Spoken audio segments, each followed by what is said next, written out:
Hey guys, my name is Anna, and speaking of that, I just posted a reel on Instagram about being named Anna for a reason, because I was on my way to judge the Met Gala outfits, obviously dressed as Anna Wintour. I'm still dressed like her a little bit, but still, you know. So make sure to check out my Instagram for this video and many more. And welcome back to the annual Met Gala Roasting Session 2025 edition.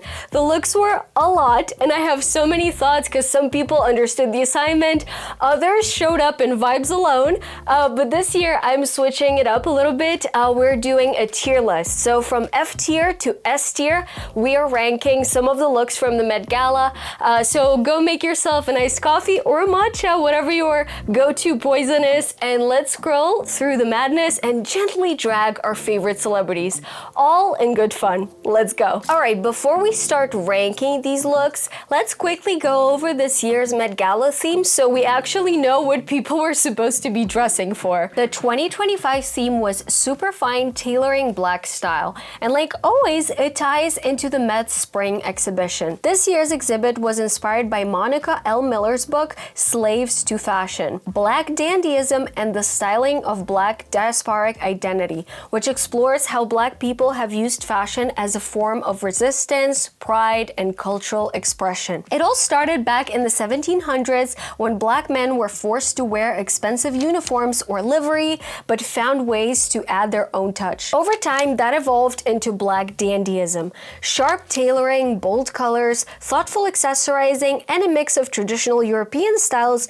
with African, Caribbean, and American influences. The exhibit included everything from Virgil Abloh and Pharrell's Louis Vuitton collections, to Prince's stage outfits, to pieces from Andre Leon Talley's personal wardrobe. It showed how this style wasn't just about looking good, it was about making a statement, shaping culture, and honoring a deep legacy. So yeah, this theme wasn't just about aesthetics, it was about presence, history, and intention. And now that the red carpet is over for another year, it's time to see who actually understood the assignment and who just wanted their photo taken. We kind of know who that was. All right. Let's get into it. So first up, we have Lewis Hamilton, or should I say Sir Lewis Hamilton. He was one of the co-chairs of this year's Met Gala, and he wore a custom white suit by Grace Wales Bonner, and according to my research, it took a lot of time to develop. It included vintage 80s jewelry, a beret, as you can see, and a sash decorated with shells, which are traditional symbols of protection in African culture. The entire outfit was designed to reflect African spirituality and his personal heritage, and in Lewis Hamilton's own words, this wasn't just a suit, it was ancestral history. So the intention was obviously clear, and it fit the theme perfectly, and unintentionally, I will admit that I'm biased because I've been obsessed with Lewis Hamilton ever since I was 15 years old. I remember my stepdad was watching F1 and I just saw him and I was like, oh my god, this guy, I swear to god. And then he liked one of my tweets back when it was Twitter. I was like 16 or something, and I commented I commented something under his post, and then he gave me like this little heart, and it was like, oh my god, that was the best day of my life. He's a phenomenal driver with unmatched street style. He always delivers. So in my case, expectations were a bit higher than what he delivered. And while this look had depth and meaning, visually it didn't hit the top tier for me. I was hoping he would experiment a little more with textures or colors maybe.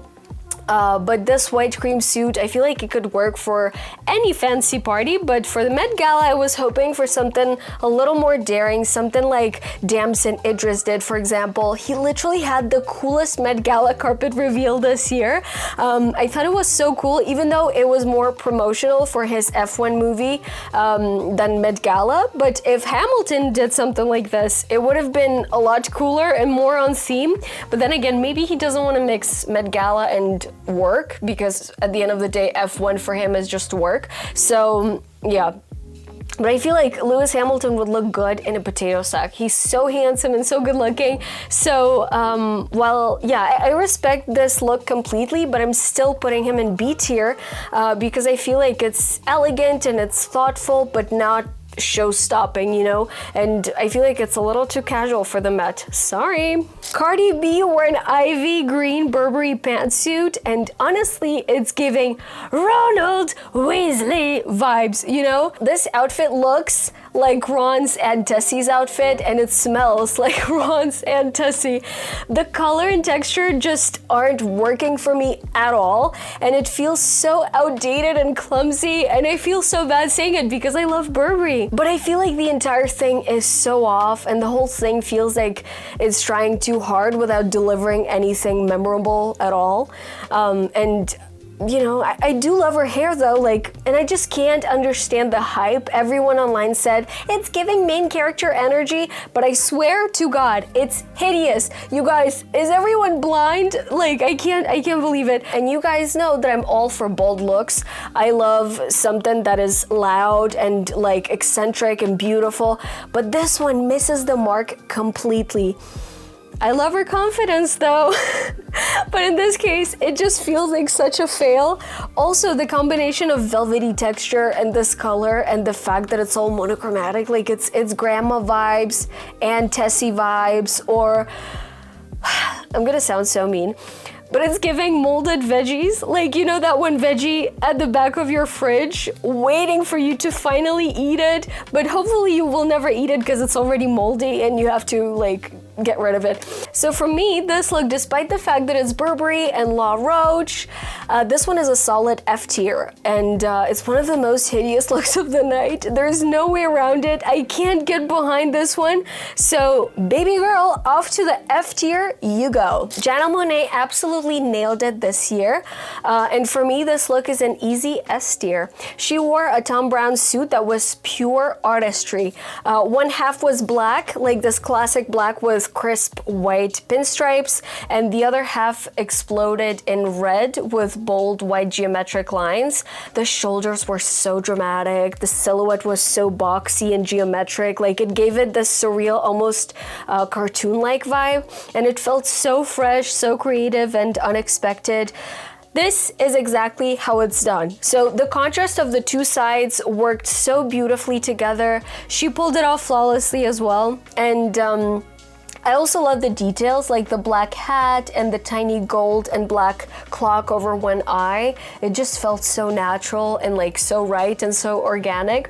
And yeah, I mean, this whole thing was not only creative, but it had a purpose as well. So it's a mix of boldness, elegance, and personal meaning in this one outfit.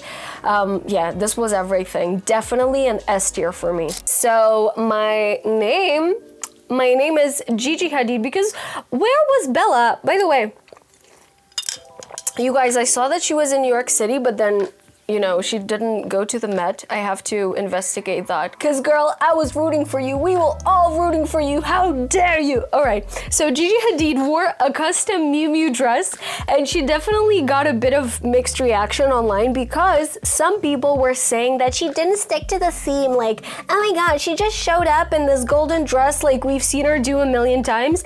But actually, the whole look was inspired by Zelda Wynn Valdez. I'm pronouncing it in Spanish, Valdez or Valdez, which I think is such a subtle yet clever reference. And I appreciate that she didn't go for a basic white suit or something predictable. I think she looks stunning, and you know, this dress was gorgeous. The hair was also on point. It was that old school glamour, but it still felt very modern.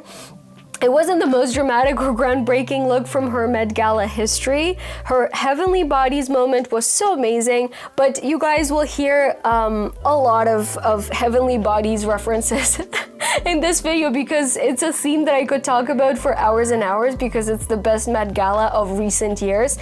And yeah. But in this case, I feel like her look had that quiet elegance and still made her stand out. It didn't give me that wow factor, you know?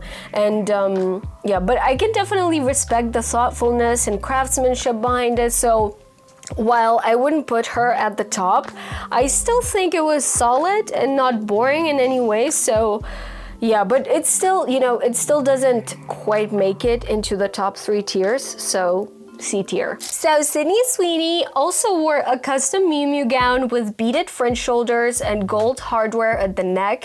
And listen, she looked beautiful. That's not even up for debate. But in terms of the Met Gala, I feel like it was just forgettable. So I haven't seen anything confirming that the look was inspired by the actual theme.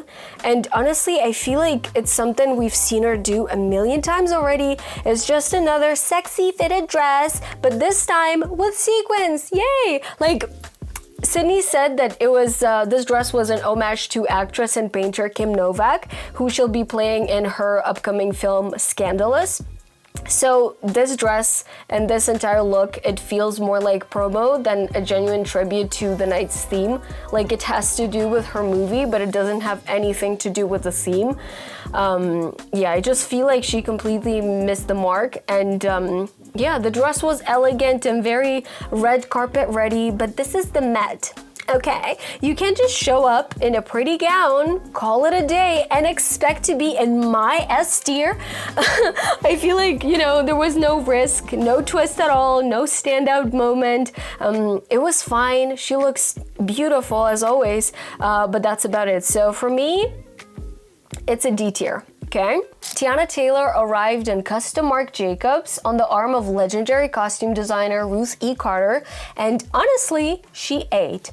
Oh my god, she wore a burgundy cape embroidered with a Harlem rose, which was a direct nod to her 2018 song A Rose in Harlem, and this is how you do it. She looked absolutely stunning. I love the layers, the textures, the mix of masculine and feminine elements. It was all working together so beautifully. I love the structure of the striped suit underneath the cape, also like the cinched waist moment. It was pure perfection.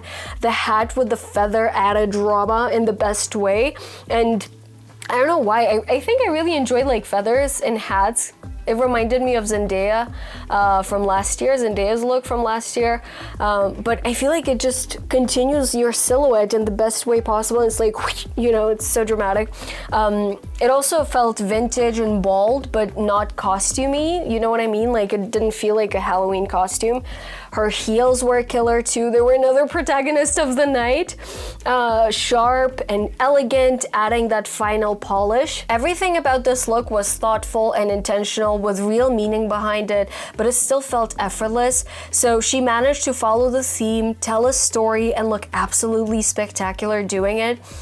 So I feel like it was one of those rare moments where fashion and personal narrative really came together. So for me, she's a clear S tier, no question. Okay, our girl Zendaya showed up in a wide brimmed hat and a tailored cream Louis Vuitton suit for this year's Met Gala. And will I be the first person to say it?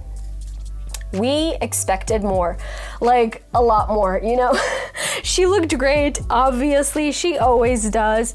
The tailoring was so sharp, the silhouette was really clean, and that, you know, the hat gave it a little vintage flair.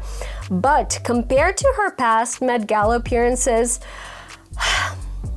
I feel like it just didn't hit the same, you know? I also feel like the bar with Zendaya is so ridiculously high, and she's the kind of person, you know, can deliver jaw-dropping theatrical fashion moments. So yeah, I was kind of underwhelmed. Last year, she gave us not one, but two dramatic floor-length gowns on the red carpet. You can check those out in my Met Gala video from last year, over here. And yeah, but I feel like this year, it felt like a total shift, almost like she was purposely toning it down. Maybe she was just in the mood to be, I'm about to say it, a bit more demure. I hate that word. More restrained. And honestly, that's valid too, but you know, the look still followed the theme in its own way. She looked fabulous, of course, but just like with Sydney Sweeney, it's the Met. You don't just want to look good, you want to have a moment. And this just wasn't that. So for me, she lands in C tier because she followed the theme, she looked elegant, but I'm going to assume that this was her let me chill this year era, and I'll allow it. This time, and this time only. Colman Domingo really understood the assignment. He wore not one, but 2 looks. We love to see it. And both were such statements. First, he showed up in this royal blue Valentino cloak that was, of course, a nod to the legendary Andre Leon Talley. But then the magic kept going. As the cape came off, he revealed this tailored pattern suit underneath with sharp lines and this oversized fabric polka-dotted flower brooch. It gave the whole thing this quirky, playful vibe, but it still felt super sophisticated and high fashion. He looked absolutely stunning. The tailoring was on point, and every little detail seemed so intentional, especially that brooch.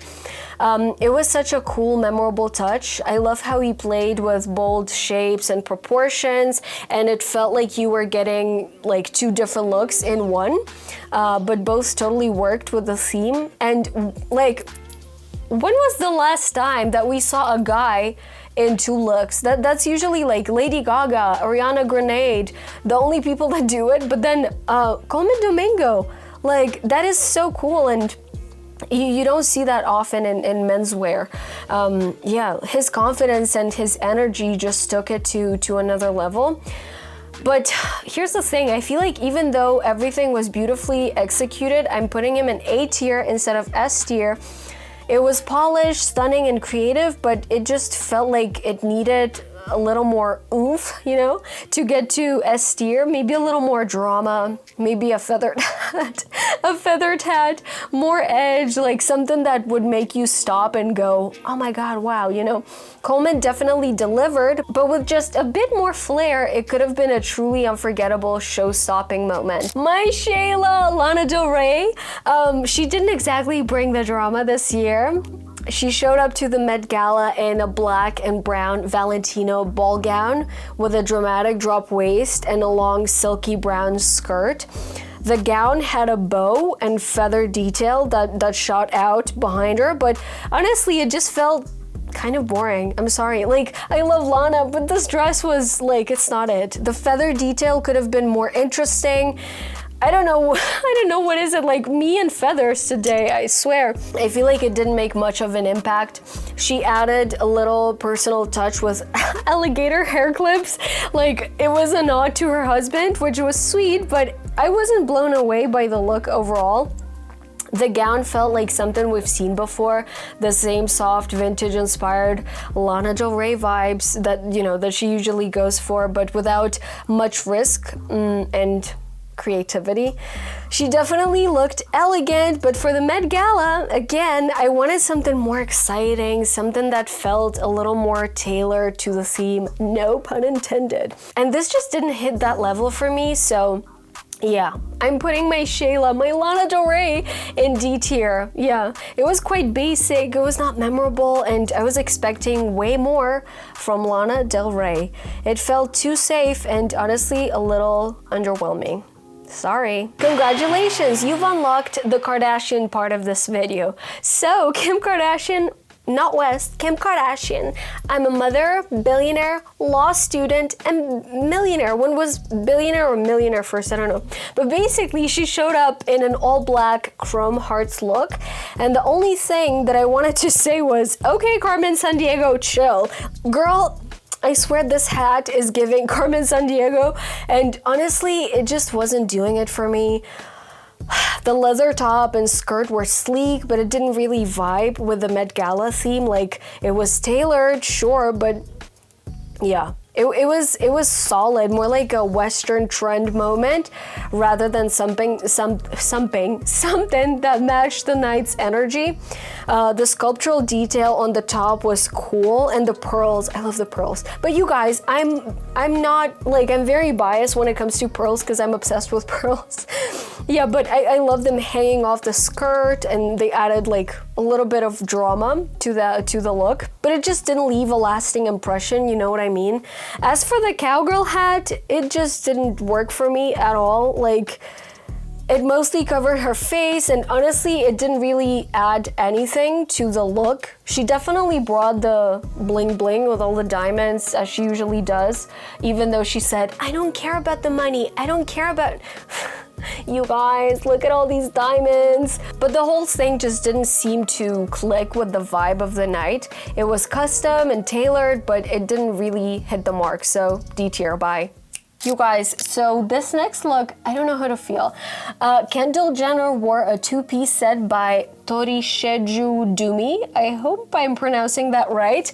And on the one hand, I'm really into it because the pieces are so unique and they bring something fresh to the table. The designer also described the look as something personal, with a twist on classic menswear, but with a feminine vibe, like it has that feminine touch. So it's got this cool mix of sophistication and edge that really stands out. The jacket has these long draped panels in the front that wrap around the waist and tie loosely in the back. And it's actually inspired by Nigerian wrapping traditions, but it still feels very, very modern, like ultra cool and like contemporary. And the way the jacket flows, it creates like this cool illusion of layered tailoring, even though it's actually one piece, which I found really, really cool. Like the craftsmanship, hello. The skirt complements the jacket perfectly and ties the whole look together. It's got this fusion of heritage and modern design that feels really fresh and exciting. And this choice makes so much sense because it's something new and interesting. But on the other hand, I feel like it's giving major office siren vibes. Like, I think it leans a bit too corp-core for me. And it's like, it's elegant, but it's still more like, I don't know. It has that office siren vibe. I don't know how to explain this, but you know what I mean, right? Like, I appreciate the idea, so I think I'm gonna give it a B tier, despite the fact that it's a little too siren-y for me. And then we have Kylie Jenner, who wore a custom Ferragamo gown with a structured sweetheart neckline that kind of looked like it was made from a deconstructed suit. It had this black corseted bodice underneath, and the lower half turned into a suit-like skirt with subtle black and white stitching. She also had a high slit up one leg, which gave it a bit of edge, and she styled the whole thing with slicked back hair, sheer black gloves, silver jewelry, and a black silk scarf that trailed behind her, even though she ended up taking the scarf off later. Yeah, she looked super polished, everything was tailored perfectly, and the overall styling was clean and minimal. But it just didn't land for me. The look felt very safe and very predictable. Like, she clearly played it close to the theme, but didn't really take any risks or do anything unexpected, which is what we wanted ultimately. And yeah, this definitely, like, it wasn't a disaster, but it also wasn't memorable. I feel like it's the kind of look people will scroll past tomorrow without even clocking that it was Ferragamo. So yeah, definitely not a flop, but not a serve either. Solid E tier, just fine, and kind of forgettable. So Lorde wore a gray satin two-piece set by Thom Browne, and honestly, it felt a little too literal for the weather. She seemed to match the rainy day in New York City with this outfit. The skirt was long and flowy, and I like the matching crop top because it had this clean, minimal cut, if you can say it like that. Also, I feel like she trusts this top so much. It's such a risky move, but it just showcases the craftsmanship behind it. She threw this blazer over her shoulders, like you can tell she was going for a chill but chic vibe, but it came off a bit too sloppy and dull. The whole look felt more like she was heading to a moody editorial shoot than the Met Gala. The color didn't do much for her either. It just kind of washed her out in front of camera flashes. And okay, so I know I said I wouldn't be biased, but I can't lie. Ever since that video of her shushing her audience went viral, it's been hard for me to separate that energy from what she wears. Like, yeah, girl, you have a great voice, but it's just not the vibe. Like, imagine if you go to, I don't know, the Weeknd concert and he does it. Like, you go to a concert, you're having fun, and then the artist shushes you, like you're in some sort of library. Like, the hell? Like, I don't know. So when it comes to this outfit, I feel like it had potential, but it just didn't hit it. So I feel like it's gonna go in D tier. It was quiet in every way, but not in a good way. Next up, we have Lupita Nyong'o. She absolutely slayed in this powder blue Chanel suit, complete with a matching hat and a transparent cape. It was so stunning. And this color is everything on her. It's soft, it's fresh, it's so flattering. Seriously, it's the kind of color that just feels like it was made for her. I feel like that and like this butter yellow would look good on her. And a similar color was on her at the 2014 Oscars. And yeah, I feel like she just knows that this color works, so she used it again here. And I will be biased here because I love Chanel, but this suit itself was impeccable, of course. However, I think it was the details that really made this look shine. The matching hat was an instant standout. It was super chic and bold without being too much. And then the transparent cape, it added this unexpected element of drama, and you know we love it. It gave the whole outfit this ethereal, almost otherworldly vibe. She looked like she stepped right out of a high fashion dream. Her makeup was also on point, flawless and glowing, and everything just felt so polished. It's the kind of look that makes you stop and take a second look, because it's not just beautiful, it's also powerful on her face, also because she has a face card. Lupita was definitely serving, and it's hands down one of the best looks of the night. A solid A tier, a perfect mix of elegance and edge.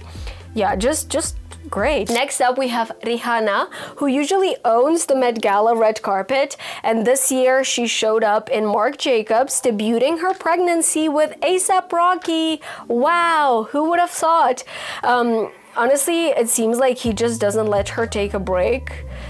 You guys know that we're not getting an album anytime soon, if ever. But when it comes to her outfit, I know everyone online loved it. But I hate to say it, like, I'm not loving it. I don't like this look. The front part of the dress is fine, and I'm really into this polka dot little tie slash bow element, but then the lower part, like, it's just not working for me. The booty looks overly structured. Like, I know the whole concept is meant to be this deconstructed geometric take on a suit dress, but it didn't quite hit the mark.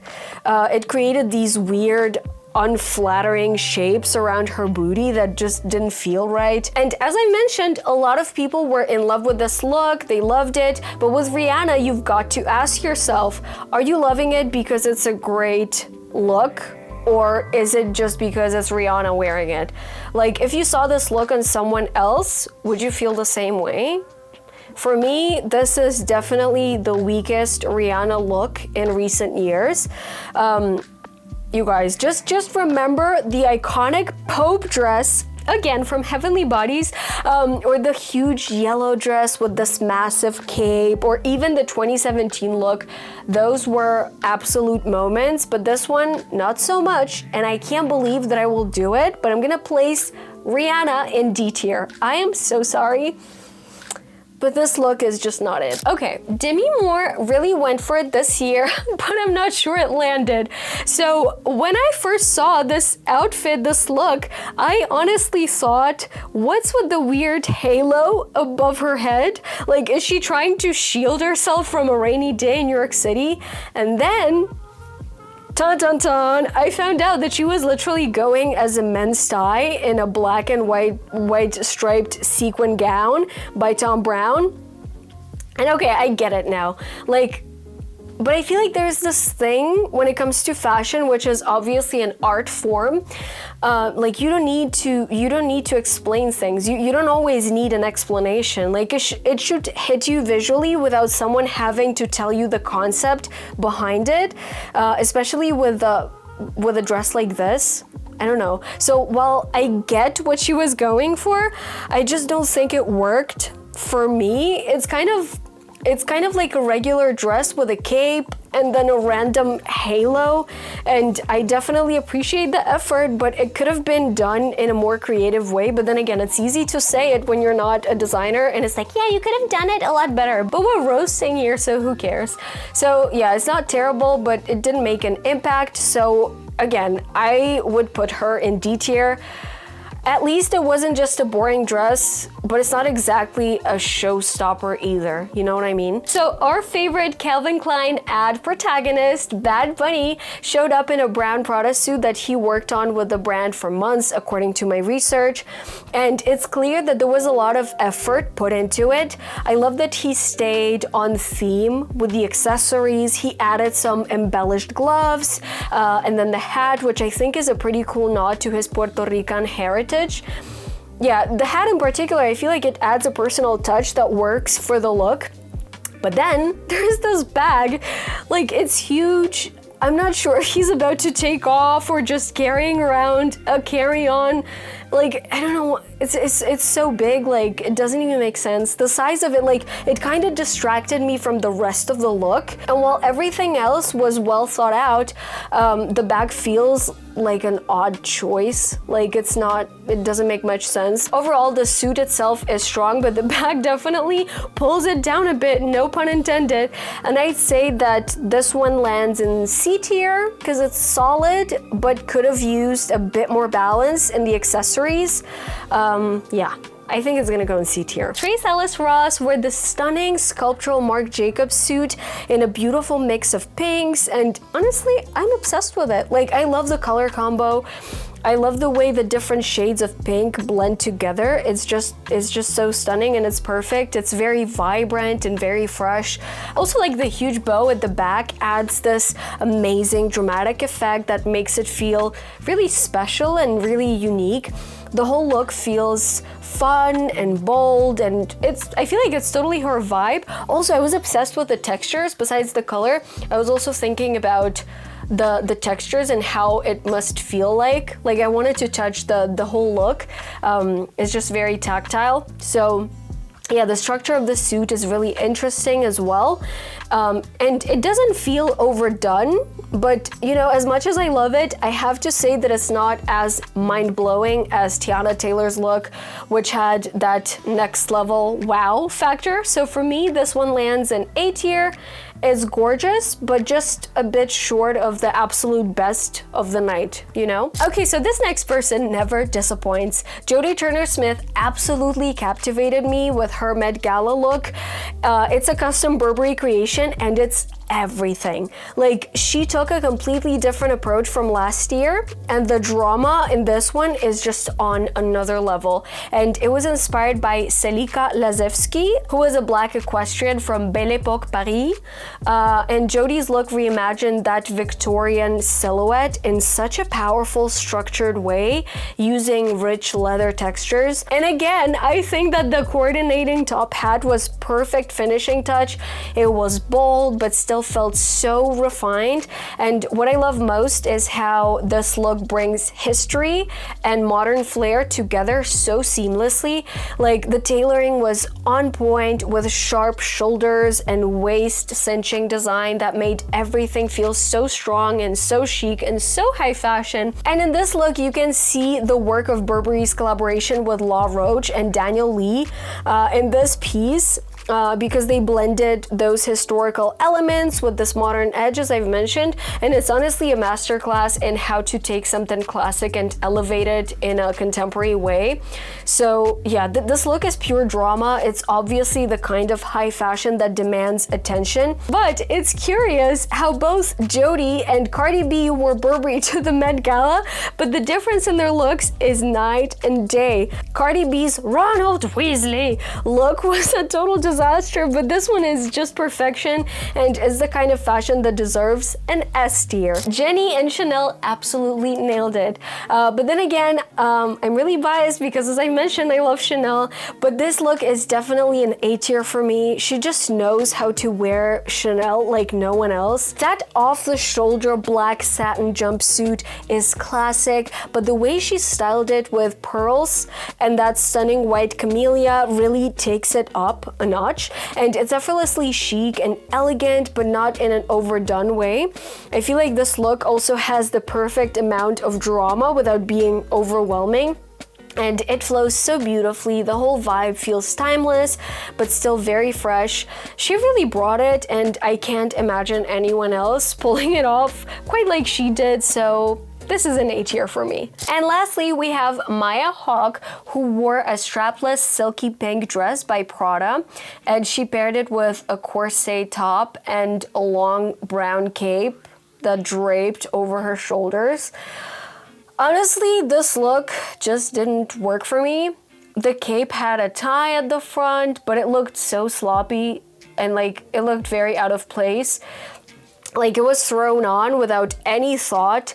The whole vibe felt kind of bleak, like it was trying to be dramatic, but ended up feeling very dull. The pink and brown color combination didn't do much either. It just felt so off, not fresh or vibrant.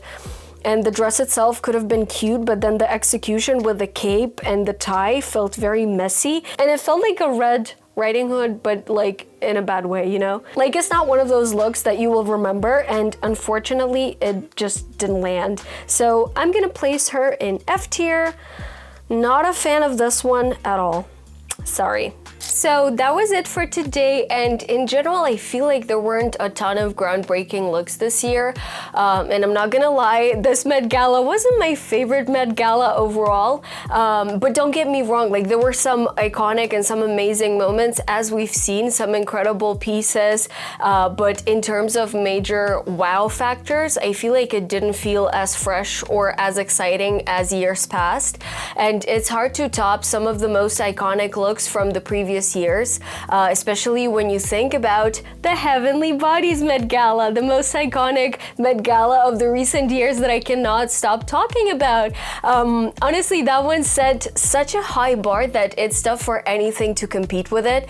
But hey, that's what keeps the Met Gala fun, right? Every year brings something different, and sometimes I feel like it's the more subtle moments that shine more than the loud ones. And as always, I would love to know your thoughts. What were your favorite looks from this Met Gala? Which ones did you think missed the mark completely? Let me know down in the comments below. I will be replying to your comments. And if you enjoyed this video, don't forget to subscribe and hit that notification bell so you never miss an update.